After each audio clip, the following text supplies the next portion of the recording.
রবি ঠাকুর, রবি ঠাকুর, ফুলের মতন নাম।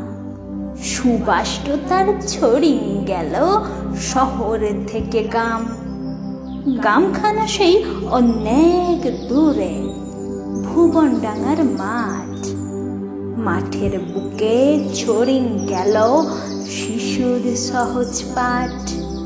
সহজ পাঠের পাঠশালাটো দেখতে তোরা যাস।